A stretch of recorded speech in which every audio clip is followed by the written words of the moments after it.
નમસ્કાર મિત્રો, શું જીવનમાં ક્યારે તમને એવી સ્થિતિ આવી છે કે જ્યાં તમને બેમાંથી એક પસંદ કરવું પડ્યું હોય?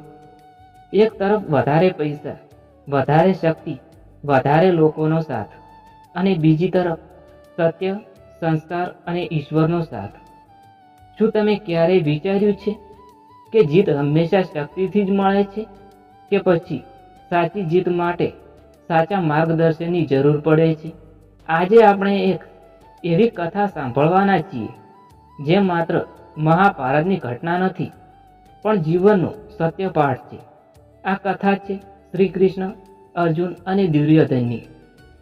આ સ્ક્રિપ્ટમાં તમે જાણી શકશો શા માટે અર્જુને શસ્ત્ર વગરના શ્રી કૃષ્ણનો સાથ પસંદ કર્યો, શા માટે દુર્યોધને શ્રી કૃષ્ણની સેના પસંદ કરી, અને શા માટે અંતે જીત તે જ વ્યક્તિની થઈ જેના પાસે માત્ર એક નિષ્ક્રિય મિત્ર હતો.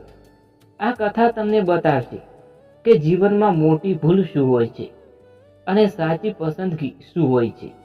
આ કથા કડવી છે મિત્રો, કારણ કે એ આપણું અહંકાર તોડી નાખે, પણ એ સત્ય છે કારણ કે એ આપણને સાચા માર્ગ પર મૂકે છે.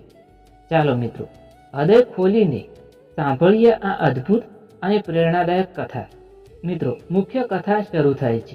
કુરુક્ષેત્રમાં યુદ્ધના વાદળો ઘેરાઈ રહ્યા હતા. હસ્તિનાપુરમાં તણાવ છવાયેલો હતો. બંને પક્ષ, પાંડવો અને કૌરવો, જાણતા હતા કે હવે યુદ્ધ અટકવાનું નથી. દુર્યોધન પોતાના મનમાં એક જ વિચાર રાખતો હતો, મારે જીતવું જ છે, ભલે કંઈ પણ કરવું પડે. તેને સત્યની ચિંતા ન હતી, તેને ધર્મની ચિંતા ન હતી, તેને માત્ર સિંહાસનની ચિંતા હતી. બીજી તરફ અર્જુન હતો. અર્જુન એક યોદ્ધા હતો, પણ તે હૃદયથી નમ્ર હતો. તે જાણતો હતો કે યુદ્ધમાં માત્ર બળ પૂરતું નથી, સાચું માર્ગદર્શન પણ જરૂરી છે. બંને વિચારતા હતા, આ યુદ્ધમાં કોનો સાથ સૌથી વધારે મહત્વનો રહેશે, અને બંનેના મનમાં એક જ નામ આવ્યું, શ્રી કૃષ્ણ.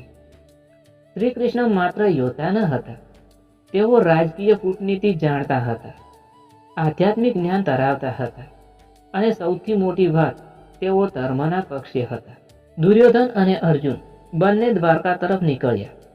દુર્યોધનના મનમાં અહંકાર હતો, હું રાજકુમાર છું, મને પહેલા પસંદગી મળશે. અર્જુનના મનમાં ભક્તિ હતી, હું તો મારા પ્રભુના ચરણમાં જ બેસી. જ્યારે બંને દ્વારકા પહોંચ્યા ત્યારે શ્રી કૃષ્ણ આરામ કરી રહ્યા હતા. દુર્યોધન જઈને શ્રી કૃષ્ણના માથા પાસે બેસી ગયો.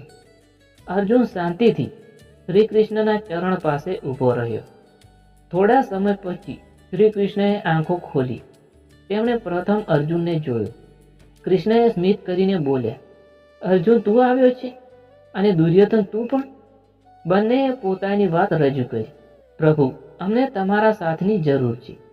શ્રી કૃષ્ણએ શાંત અવાજે કહ્યું, હું યુદ્ધમાં શસ્ત્ર નહીં ઉપાડું. એક તરફ હું એકલો, શસ્ત્ર વગર, અને બીજી તરફ મારી નારાયણી સેના, સંપૂર્ણ સજ્જ. દુર્યોધનના ચહેરા પર સ્મિત આવી ગયું. તેને લાગ્યું, હવે જીત મારી જ છે. શ્રી કૃષ્ણએ કહ્યું, અર્જુન તું નાનો છે એટલે તને પહેલા પસંદગી. અર્જુન વિના વિચાર બોલ્યો, મને તમે જોઈએ પ્રભુ, ભલે તમે શસ્ત્ર ન ઉપાડો. દુર્યોધન અંદરથી ખુશ થયો. તે બોલ્યો, મને તો આખી નારાયણી સેના જોઈએ. અને આ રીતે પસંદગી થઈ.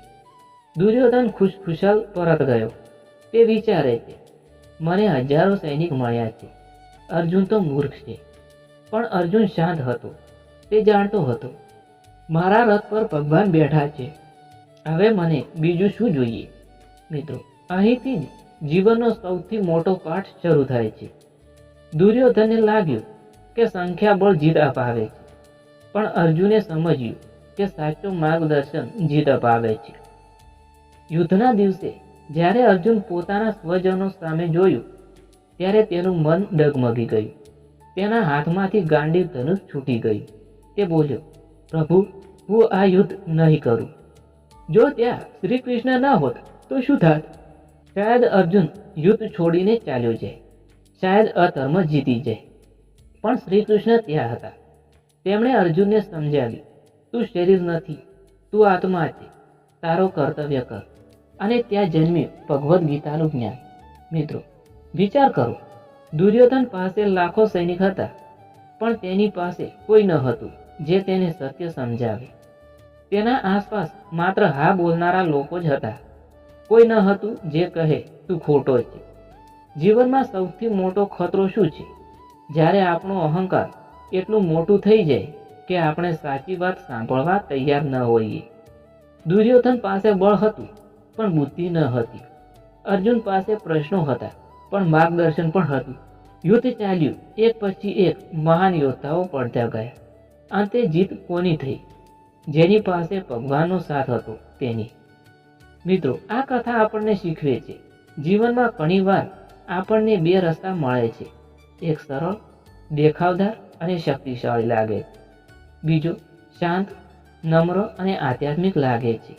પ્રશ્ન એ નથી કે કયો રસ્તો મોટો છે, પ્રશ્ન એ છે કયો રસ્તો સત્ય પર છે. દુર્યોધનને ભગવાનની સેનાની પસંદગી કરી, અર્જુને ભગવાનને પસંદ કરી. તમે જીવનમાં શું પસંદ કરશો? પૈસા કે પ્રમાણિકતા? શક્તિ કે શાંતિ? અહંકાર કે આત્મવિશ્વાસ? યાદ રાખજો, શસ્ત્રો શરીરને બચાવે છે પણ શાસ્ત્રો આત્માને બચાવે છે. સાચો મિત્ર એ છે જે તમારી ખોટ બતાવે. સાચો માર્ગદર્શક એ છે જે તમને કર્તવ્ય યાદ અપાવે. આ કથા કડવી છે કારણ કે એ આપણને બતાવે છે કે ઘણીવાર આપણે દુર્યોધન બની જઈએ છીએ. આપણે પણ ભગવાનને નહીં પરંતુ ભગવાનની સુવિધા માગીએ છીએ. આપણે પ્રાર્થના કરીએ છીએ, હે ભગવાન, મને પૈસા આપો, પણ ક્યારેય નથી કહેતા મને સદબુદ્ધિ આપો. જ્યાં સુધી આપણે અર્જુન જેવી નમ્રતા નથી લાવતા ત્યાં સુધી શ્રી કૃષ્ણ આપણા રથ ચાલક નહીં બને. મિત્રો, જીત હંમેશા સંખ્યાબળથી નથી મળતી. જીત હંમેશા સત્યના સાથથી મળે છે. જો જીવનમાં સાચું માર્ગદર્શન હોય તો મુશ્કેલી પણ રસ્તો મળી જાય છે, અને જો માર્ગદર્શન ન હોય તો શક્તિ હોવા છતાં માણસ હારી જાય છે. આજથી નિર્ણય લો, અમે ભગવાનની સેના નહીં, ભગવાનને પસંદ કરીશું. આપણે સુવિધા નહીં, સત્યને પસંદ કરીશું. આપણે અહંકાર નહીં, નમ્રતા પસંદ કરીશું. કારણ કે અંતે જીત તેની જ થાય છે જેના રથ પર કૃષ્ણ બેઠા હોય છે. જો આ કથાએ તમારા હૃદયને સ્પર્શ કર્યો હોય તો એક ક્ષણ માટે આંખો બંધ કરો અને પૂછો, હું જીવનમાં શું પસંદ કરી રહ્યો છું, સેના કે શ્રી કૃષ્ણને? ધન્યવાદ મિત્રો. જય શ્રી કૃષ્ણ, જય શ્રી મહાકાળી માં, જય શ્રી સતી માં, જય શ્રી ગોગાજી મહારાજ.